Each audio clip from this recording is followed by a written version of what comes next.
Presentar. Ahora. A la 20. ¿Y ahora? ¿Cuál? Cancelar. He abierto la presentación, que es esta. Ya. Esta voy a presentar. ¿Qué? ¿Cómo? PowerPoint. ¿Esta? Sí. Es un Power, claro. Entonces, ándate a Chrome, a la llamada. Ya. Ándate a presentar. Ventana. No, pantalla. No, ventana.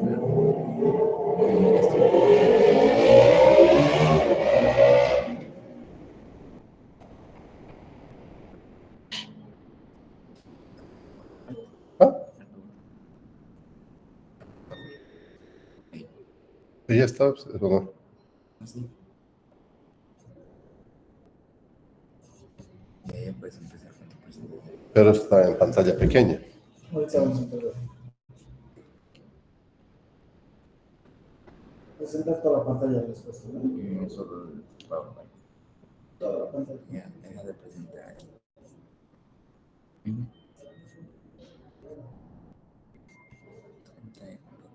La primera. ¿Esa? Compartir.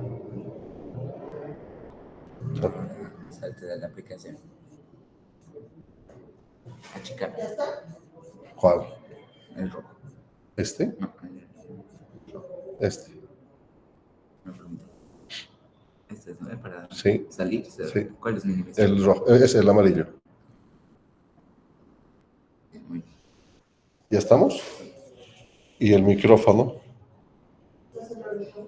Está activado. ¿Está activado? Sí. ¿De cómo sabes? Porque más antes ya lo activaste. ¿Cómo se hace, tío? No estoy acostumbrado. Ya. Sí, ya está activado. Listo.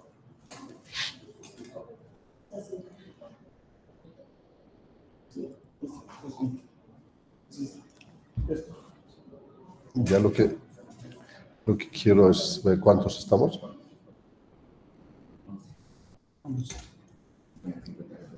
Ya.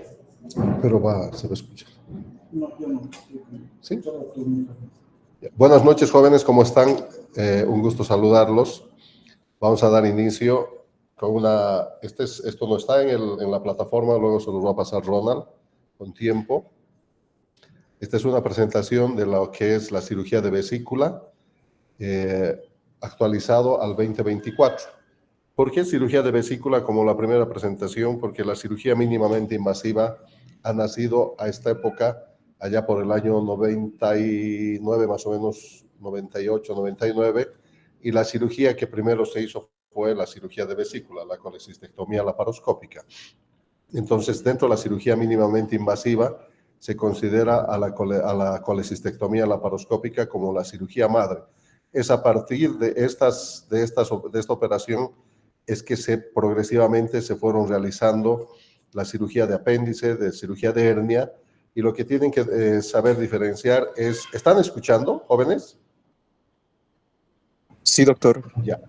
Lo que tienen que saber diferenciar es el término y definir del gold estándar. El gold estándar se define como aquel procedimiento que es la regla de oro, aquel procedimiento que es el que actualmente está en vigencia, que ha demostrado ser seguro, eficaz y efectivo en todos los aspectos, y que supere al procedimiento anterior. Y el procedimiento anterior era lo que es la colecistectomía por laparotomía, o sea, con herida grande. Entonces, lo que ha cambiado la historia en la cirugía mínimamente invasiva ha sido el abordaje, que es a través de orificios pequeños, 1, 2, 3, vamos a ver que el puerto único, ver todas las opciones de lo que es la cirugía mínimamente invasiva.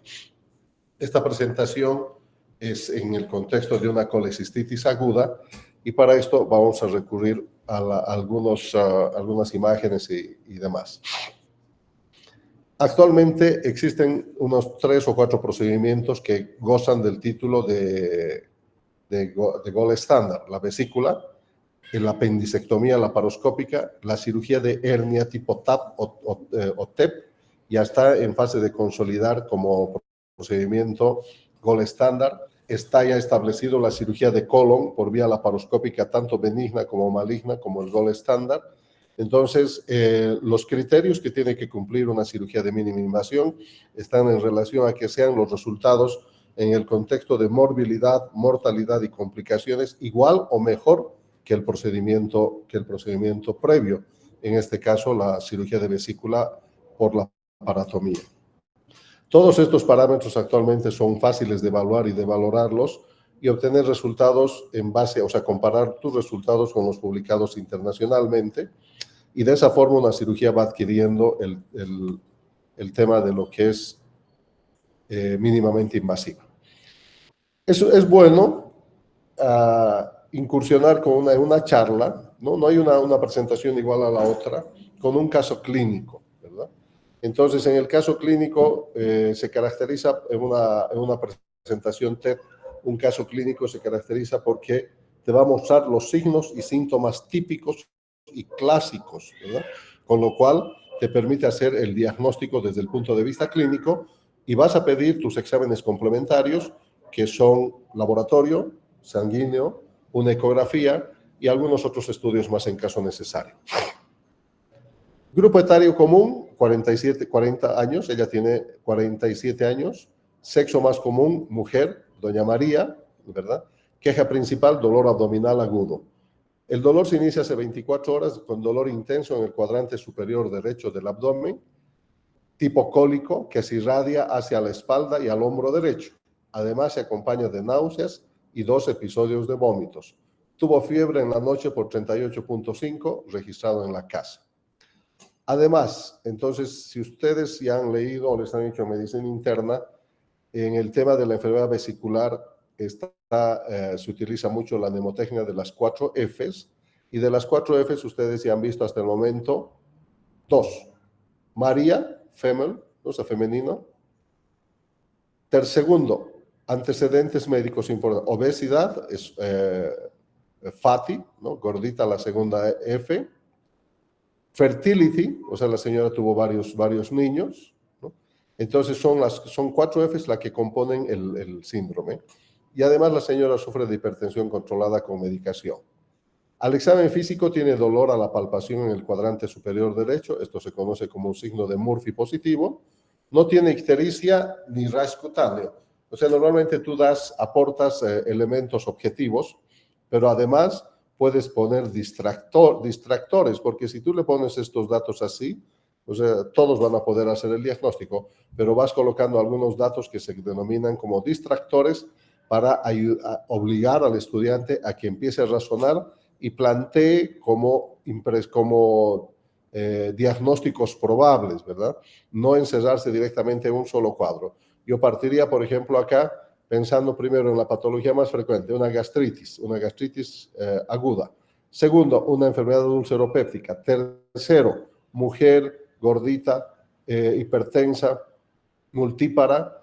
Entonces, pensar en que podría estar haciendo una colecistitis o un cólico biliar o una colecistitis aguda. En ese contexto, entonces, si ustedes ven la guía de rotación, el esquema a seguir es solicitar los exámenes de laboratorio, el UGOP más un perfil hepático, hemograma, glicemia, urea, creatinina, TPINR, grupo sanguíneo, VIH, que es exigencia, más un examen de orina, y a esto vamos a agregar el perfil hepático, que son prohibido utilizar conmigo abreviaturas, no hay GPT, GOT, sino, si no sabes, tienes que utilizar transaminasa glutámica pirúvica, transaminasa glutámica oxalacética, fosfatasa alcalina, bilirrubina total, bilirrubina directa, bilirrubina indirecta y la gamma-glutamil transpeptidasa. Entonces, eso es lo que, cuando sepas dominar todo ese contexto, recién puedes colocar perfil hepático completo. Con eso, entonces, nosotros vamos a volver a evaluar a la paciente y además le vamos a pedir una ecografía abdominal. La colecistitis aguda representa aproximadamente de un 3 al 10% de los casos de dolor abdominal agudo. No se olviden, no todo dolor abdominal es igual a colecistitis. Apendicitis, las patologías más frecuentes, apendicitis, colecistitis, gastritis, pancreatitis, y dependiendo del grupo etario también, o sea, la época. Estamos empezando la primavera y empiezan en esta temporada los cólicos biliares porque la gente empieza a comer más, aumenta la incidencia de pancreatitis porque la gente come y bebe y hace pancreatitis. Entonces, uno tiene que saber la patología que se presenta con mayor frecuencia en el sexo, el grupo etario y en la época en que te encuentras, ¿verdad? Y es importante también ver el contexto hereditario, el apellido, el origen. Los pacientes que anglosajones tienen tendencia a ciertas patologías más común que los asiáticos o los europeos. Es más común en mujeres adultas y en personas con obesidad. Entonces, se fijan, mujer, female, adulta, 40, obesidad, fatty y fertility. Esas son las 4 Fs jóvenes que habitualmente acompañan a esta enfermedad.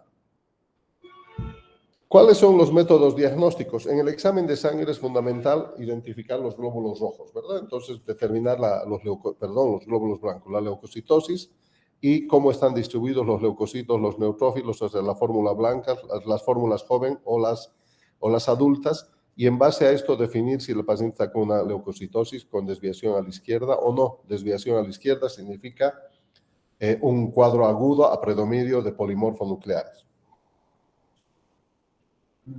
¿Perdón? Por menos. Ya, por favor. Eso es ver. Me lo sirvo más. O lo aproximas. Y además de esto podemos encontrar de repente en algunos de los pacientes leve elevación de las bilirrubinas o las enzimas hepáticas. No es común la ictericia en los pacientes con colecistitis. Se presenta en menos del 5% de los casos. Y en este tipo de circunstancias, la ictericia va a responder más a un fenómeno compresivo de la vía biliar por una probablemente compresión del cálculo a través del bacinete que va comprimiendo, ya vamos a ver la anatomía, que va comprimiendo la vía biliar y que eventualmente el paciente podría tener ictericia. No todos los pacientes debutan con ictericia, porque cuando el paciente debuta con ictericia, el árbol de toma de decisiones se complica un poco más y tenemos que pensar en otras alternativas diagnósticas, además de la colecistitis, de la gastritis, del síndrome ulceropéptico, ya ingresa dentro de las posibilidades diagnósticas las pancreatitis, las ictericias obstructivas, la colangitis. Entonces, el cuadro de diagnóstico diferencial se amplía más. ¿Cuál es el gold estándar o la prueba ideal para evaluar la vesícula y la vía biliar en un paciente con enfermedad sospechada clínicamente? La ecografía. La ecografía es un método complementario muy útil, de bajo costo y alto rendimiento. Nos va a permitir evaluar las características morfológicas de la vesícula, la pared, la longitud, el espesor de la pared, la presencia de cálculos o la ausencia, o la presencia de otro tipo de artefactos como ser pólipos. Nos va a permitir ver la vía biliar, que nos puede hablar de datos de obstrucción biliar. Cuando hay dilatación de la vía biliar extra o intrahepática, ya tenemos que sospechar de obstrucciones. Nos va, además de eso, de evaluar la vesícula, la vía biliar, el hígado, en busca de lesiones focales u otro tipo de patología. También se evalúa los riñones, el retroperitoneo, el vaso. Esta es una ecografía ideal completa que seguramente nos va a reportar en la tomografía una vesícula agrandada de paredes edematosas con el signo de doble riel, o sea, una pared externa y una interna, se llama doble riel, y al medio el edema, que son datos de colecistitis aguda. Además nos dice, y existe la presencia de una sombra sónica o acústica, es la sombra que proyectan las piedras de la vesícula frente a la proyección del ultrasonido. Entonces eso nos habla de uno que puedes evidenciar los litos al interior de la vesícula, o indirectamente al ver una sombra, un cono oscuro, la sombra sónica, ya interpretas como la presencia de litos. También va a ser importante que nos diga cómo están la vía biliar intra y extrahepática en busca de dilataciones o no. Entonces, como verán, la ecografía tiene una sensibilidad que está por encima del 88% y una especificidad de 80%, que son resultados ultra satisfactorios para apoyar el diagnóstico y la sospecha clínica, ¿verdad? ¿Cuándo pedir una tomografía? Ahí sería más que solicitar un estudio, sería ¿en qué tipo de pacientes voy a pedir una tomografía? ¿Verdad? No por pedir, jóvenes, hay algunas frases que les voy a ir transmitiendo. No por pedir una tomografía o resonancia a un dolor abdominal vas a ser el mejor médico. Lo único que vas a lograr es hacer gastar plata al paciente y eso no es, o sea, el costo muy alto y el beneficio es pobre. Con una ecografía que tiene un alto rendimiento y muy eficaz, vas a poder resolver el 98% de las patologías vesiculares agudas, inflamatorias. ¿Cuándo voy a pedir una tomografía en una paciente con estas características? Cuando la ecografía me dice, hay un engrosamiento en la pared, en el fondo, en la pared hepática, un engrosamiento irregular con aparente infiltración hacia el parénquima hepático. Ojo, ¿verdad? Y las fosfatasas alcalinas están elevadas y la paciente ya no tiene 40, tiene 65 años de edad, mujer y además ictericia. En este tipo de circunstancias, donde la pared de la vesícula, la ecografía te dice cierto grado de irregularidad, tienes que sospechar de cáncer de vesícula biliar y en ese caso sí tiene un gran valor una tomografía de abdomen simple o con contraste, de preferencia con contraste. Entonces, hay en este punto una referencia que la tienen que buscar, que es importantísimo. Hay 3 lugares. Es invención mía. Es como que Tata Dios agarró una escopeta y repartió el cáncer en todo el orbe, ¿verdad? A la China le tocó el cáncer de esófago, al Japón le tocó cáncer gástrico, en Estados Unidos cáncer de colon, cáncer de mama, ¿no? Y así progresivamente como que el disparo en lo que es el NOA, que es el noroeste argentino, Chile y Bolivia, cáncer de vesícula. Somos los 3 países con mayor incidencia de cáncer de vesícula. Factores medioambientales, alimentarios, herenciales, todos los factores posibles, ninguno, Chile es el segundo país en el mundo y Puerto Rico más, no se ha podido precisar con exactitud cuál es el factor predisponente. Lo único, el factor relacionado, esto es importante, no predisponente, el factor relacionado es tener piedras por muchos años en tu vesícula, ser mujer, multípara, gordita, ¿no? Y vivir en estos lados del mundo. Entonces, es por eso que en el contexto de las litiasis vesiculares y en mujeres, en nuestro país, el noroeste argentino y en Chile, es enfocado de distinta manera que en Europa y en Estados Unidos. En Estados Unidos te van a operar tu vesícula cuando te moleste y cuando identifiquen 5, 6, 7 veces tus cólicos, ya tengo tiempo, ahora te opero, porque la incidencia de litiasis en esos países, Europa, Medio Oriente, es bajo. Pero es distinto en nuestro medio. Chile tiene un programa que es un programa Médico Amigo, se llama, y como es uno de los países con mayor incidencia de cáncer de vesícula, lo que hacen ellos es ecografía en todas las mujeres por encima de los 18 años. Y el concepto es lito encontrado, o sea, colelitiasis encontrada, vesícula operada. De esa forma, Chile está empezando, esto lo tienen como hace 15 años, probablemente en unos 10 más recién vamos a poder ver el impacto de la colecistectomía precoz en el primer diagnóstico de litiasis sintomática o asintomática.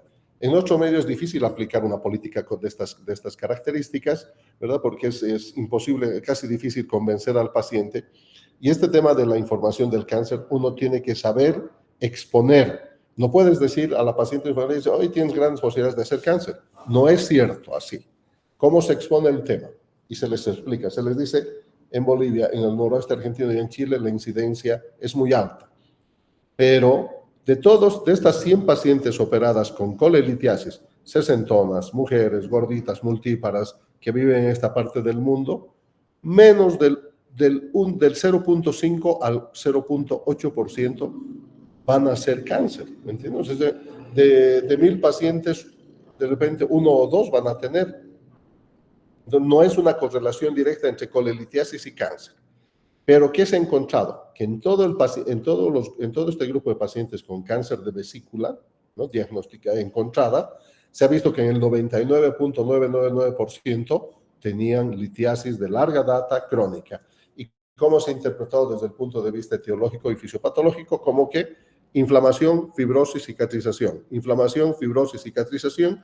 Y en algún momento de este proceso degenera y se transforma inflamación, fibrosis, cicatrización, displasia, ¿no? Metaplasia, displasia y cáncer. Y el tema es difícil saber en qué momento lo vas a encontrar, lo mismo que el pólipo vesicular, que lo vamos a hablar en algún momento. Según las guías de Tokio, ¿no? El manejo inicial es fundamental. Si ustedes pueden actualizar las nuevas guías, que son las de 2020, les voy a agradecer. El manejo inicial consiste en ayuno, hidratación, antibióticos, analgésicos, y no todos los pacientes se operan. Estas son las guías de Tokio, pero fíjense las guías de Tokio donde están apuntando. El IRCAD, ¿qué dice? Ahora, ¿cuándo va el tratamiento quirúrgico? Cuando hay un fallo en el tratamiento médico, hay presencia de complicaciones como empiema, gangrena o perforación. ¿En quién voy a sospechar? En pacientes diabéticos fundamentalmente.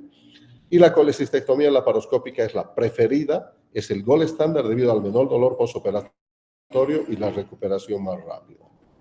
El IRCAD es un instituto que nace en Francia, está en Estrasburgo, es uno de los centros más poderosos en lo que es desarrollo tecnológico en cirugía mínimamente invasiva. Hay IRCAD en Francia, en Tanzania, en el Brasil, en varios lugares, ¿no? Son centros de entrenamiento, y ellos también tienen los criterios en relación a las técnicas avanzadas de la cole laparoscópica. Hemos leído el caso, tenemos 5 minutos. Tras la evaluación inicial y estabilización con tratamiento médico, se realiza una ecografía que confirma el diagnóstico de colecistitis aguda litiásica. Qué increíble es cómo les cuesta hablar. Cada uno de ustedes tiene, o la mayor parte diría, hombres y mujeres, tienen un nombre, o a veces 2 o hasta 3, tienen un apellido paterno y materno, ¿verdad? María Pérez González. Oye, la colecistitis igual, colecistitis aguda. ¿Pero cuál es la causa? Litiásica en el 99% de los casos. Alitiásica, ¿verdad? Todos los miércoles en el hospital es un drama, es un parto. Ya, colecistitis aguda. ¿Pero qué colecistitis aguda? Tenía piedras, entonces litiásica. Pero, o sea, qué difícil es poder sacar. Tienen que integrar el concepto y la definición. Colecistitis aguda litiásica en el 90%. La señora es programada para una colecistectomía laparoscópica, la cual se realiza sin complicaciones, se recupera rápidamente y se da de alta al día siguiente, con recomendaciones de estilo de vida y evitar carbohidratos y bajar de peso, ¿no? El caso ilustra un caso clásico de enfermedad. Y ahí tienen, la colecistitis aguda puede ser alitiásica en el 5% y 95% litiásica, o sea, cálculos en la vesícula biliar. También existe una colecistitis crónica. ¿Cuál es aquella? Y esto es lo más común. Aquella paciente que tuvo un cólico biliar, ecografía, tiene litos, pero dice, no me voy a operar. Al mes siguiente o en el fin de semana, otro churrasco, otra vez cólico biliar, entonces ya es una enfermedad crónica. Y los datos a estudiar son número de embarazos, sexo, terapias hormonales, la edad, la obesidad, ¿no? ¿Y cuál es la fisiopatología? Aquí vamos a quedar porque estamos casi al límite y van a disculpar la demora. Esto es el mismo fenómeno que sucede en toda víscera hueca como en el apéndice. Un cálculo que obstruye la salida de la bilis puede ser en la bolsa de Hartmann, ¿no? Ahí se impactó. Por lo tanto, empieza a haber un aumento de la presión intraluminal, con incremento de la presión a nivel de la pared, edema, y empieza a comprimir primero el retorno venoso, que es lo más fácil de colapsar.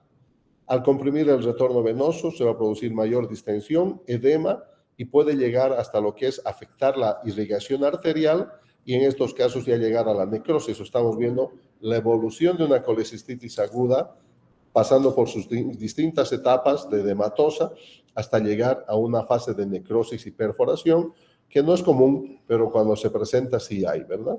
Entonces, en estos casos vamos a encontrar los datos. Esta es la doble pared en la ecografía, la pared externa, la pared interna, una vesícula distendida, con un lito impactado en el bacinete porque no se moviliza, o en la bolsa de Hartmann, no le cambias de posición, y además hay Murphy positivo, dicen. En este sector de la vesícula colocas el transductor y le duele, es como que estuvieras palpando bajo la costilla, apretando la vesícula y le duele.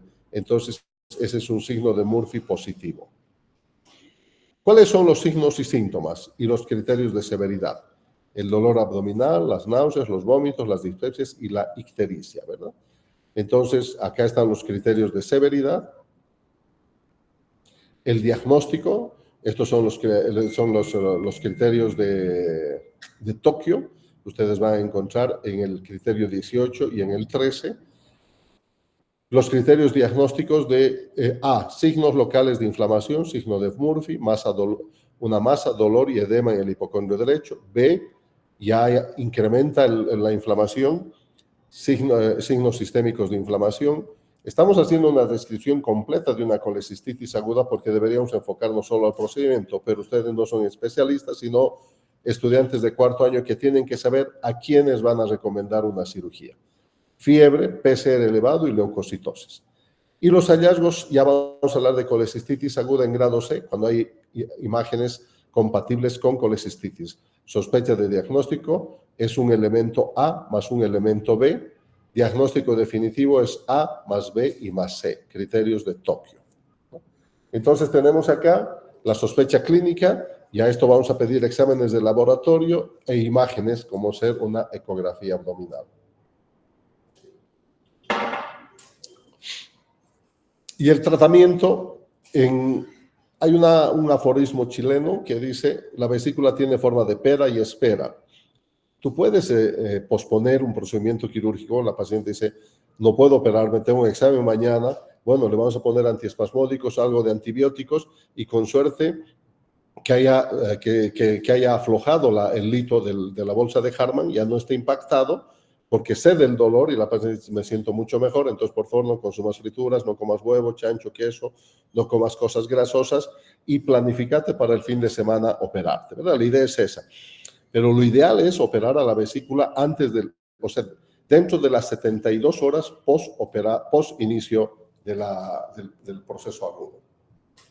Y vamos a quedarnos acá porque ya con esto vamos a continuar mañana en relación a los detalles técnicos de una colecistectomía laparoscópica. ¿Preguntas?